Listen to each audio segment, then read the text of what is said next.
New York fashion উইকে এবারও নজর কেড়েছেন মার্কিন ডিজাইনার ক্রিশ্চিয়ান সিরিয়ানো।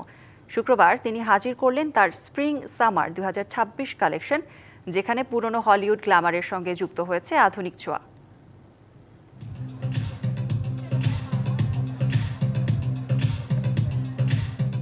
নিউ ইয়র্কের হ্যারাল্ড স্কোয়ার রূপান্তরিত হয়েছিল সেলুন স্টাইলের রানওয়েতে, যেখানে এক ছাদের নিচেই হেয়ারস্টাইল থেকে শুরু করে ড্রেসিং রুম, ক্যাটওয়াক সবই করেছেন মডেলরা। ক্রিশ্চিয়ান সিরিয়ানোর নতুন এ আয়োজন যেন ফিরিয়ে নিয়ে গেল দর্শকদের রূপালী পর্দার যুগে। বৈচিত্র্য আর বাহারি পোশাকে নানা বয়সী ও বর্ণের মডেলরা নজর কেড়েছেন উপস্থিত সবার। কোথাও খেলাচ্ছে পোলকা ডটস, কোথাও তীক্ষ্ণ স্ট্রাইপ, মুক্ত খচিত গাউন আর রঙিন silky hat. All time Roma. Taste it, love it. আর রাতের শেষ মুহূর্তে দর্শকদের মুগ্ধ করেছে সাদা কালো পোলকা ডটের সেই show stopper gown.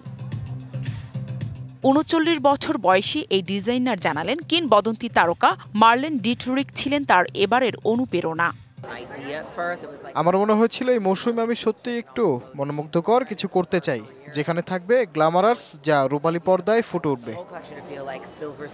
New York fashion উইকের এ আয়োজন ছিল পুরনো দিনের গ্ল্যামার আর আধুনিকতার মেলবন্ধন। ক্রিশ্চিয়ান সিরিয়ানোর নতুন কালেকশন যেন প্রমাণ করল ফ্যাশন শুধু পোশাক নয়, এক ধরনের অভিজ্ঞতা।